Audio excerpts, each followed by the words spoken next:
And the fifth angel sounded, and I saw a star fall from heaven unto the earth, and to him was given the key of the bottomless pit. And he opened the bottomless pit, and there arose a smoke out of the pit as the smoke of a great furnace, and the sun and the air were darkened by reason of the smoke of the pit. And there came out of the smoke locusts upon the earth. And it was commanded them that they should not hurt the grass of the earth, neither any green thing, neither any tree, but only those men which have not the seal of God in their foreheads. And to them it was given that they should not kill them, but that they should be tormented 5 months. And in those days shall men seek death, and shall not find it, and shall desire to die, and death shall flee from them.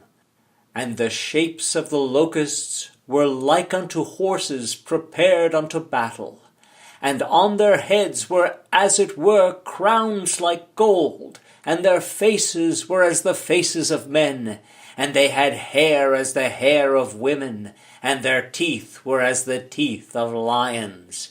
And they had breastplates, as it were breastplates of iron, and the sound of their wings was as the sound of chariots of many horses running to battle. And they had a king over them, which is the angel of the bottomless pit, whose name in the Hebrew tongue is Abaddon, but in the Greek tongue hath his name Apollyon.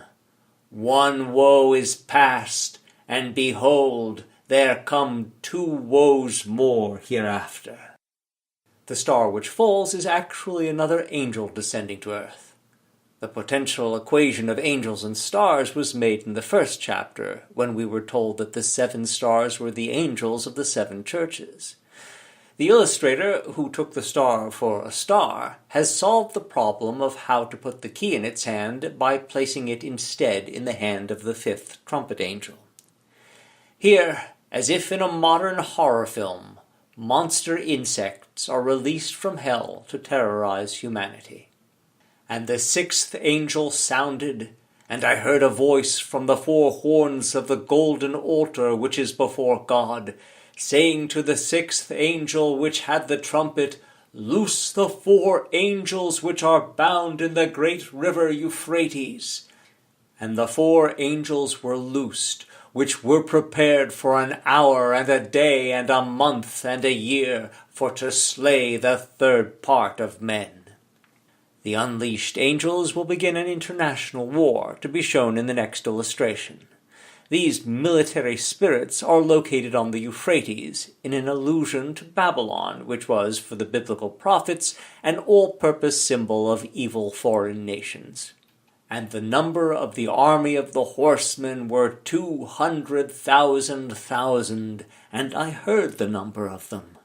And thus I saw the horses in the vision, and them that sate on them, and the heads of the horses were as the heads of lions, and out of their mouths issued fire and smoke and brimstone. By these 3 was the 3rd part of men killed, by the fire, and by the smoke, and by the brimstone which issued out of their mouths. For their power is in their mouths, and in their tails, for their tails were like unto serpents, and had heads, and with them they do hurt. John is shown sleeping on a hillside, to remind us, as does the text, that this is all seen in a vision. The armies released by the angels are surreal ones. The tails of the horses look as though they ended in dogs' heads, but they are meant to be snakes. Throughout the book, dog, serpent, and dragon heads are made with little distinction. It is the bodies, in this case the long snaky tails, that best define the creatures. The weak natural history is equally evident in the lion faces of the steeds. The lion-headed horses, though it looks like they are spitting blood, are actually shooting rays of fire from their mouths. The riders have dark complexions, and some of them have crescent-bladed spears. The idea seems to be that the angels have loosed demon Muslims. We recognize the modern tabloid view of militant Islam in this fear-crazed medieval vision. And I saw another mighty angel come down from heaven, clothed with a cloud, and a rainbow was upon his head, and his face was as it were the sun, and his feet as pillars of fire. And he had in his hand a little book open, and he set his right foot upon the sea, and his left foot on the earth, and cried with a loud voice, as when a lion roareth. And when he had cried, 7 thunders uttered their voices. And when the 7 thunders had uttered their voices, I was about to write. And I heard a voice from heaven, saying unto me, Seal up those things which the 7 thunders uttered, and write them not. And the angel which I saw standing upon the sea and upon the earth lifted up his hand to heaven, and sware by him that liveth forever and ever, that in the days of the voice of the 7th angel, when he shall begin to sound, the mystery of God should be finished, as he hath declared to his servants the prophets. And the voice which I heard from heaven spake unto me again, and said, Go, and take the little book which is open in the hand of the angel which standeth upon the sea and upon the earth. The mighty angel at center was actually intended by the author of Revelation to be God. God described metaphorically as a tempest rolling in over the Mediterranean towards Israel. Thus he is clothed with a rainbow and clouds, through which his face shines like a storm-obscured sun. His fiery feet are actually lightning bolts, striking land and sea beneath him.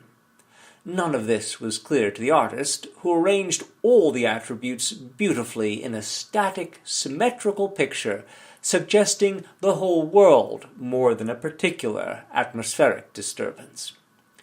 On the left, we see the voice from heaven, personified as a person poking out of the clouds, saying in abbreviated Latin, Signa quae locuta sunt septem tonitrua et noli ea scribere. Seal up those things which the 7 thunders uttered, and write them not. On the right, we see John's next heavenly communication. Vade accipe librum. Go and take the little book. And I went unto the angel, and said unto him, Give me the little book. And he said unto me, Take it, and eat it up, and it shall make thy belly bitter, but it shall be in thy mouth sweet as honey. And I took the little book out of the angel's hand, and ate it up, and it was in my mouth sweet as honey, and as soon as I had eaten it, my belly was bitter. And he said unto me, Thou must prophesy again before many peoples and nations and tongues and kings. John is enjoined to eat the book, that is, to absorb the meaning of the prophecy he will utter. It is sweet with poetry and eloquence, but the terrible import of the words will be painful to consider. The ancient world saw the belly as the seat of the emotions. For them, a stomach ache, in King James English, a bitter belly, was as apt a figure for grief as heartache is for us. Observe the gentle but inexorable assistance of the angel, moving John's whole arm up to make him eat. The action is shown in the illuminated manuscript equivalent of a close-up. Against that bare background, the viewer can focus on nothing else.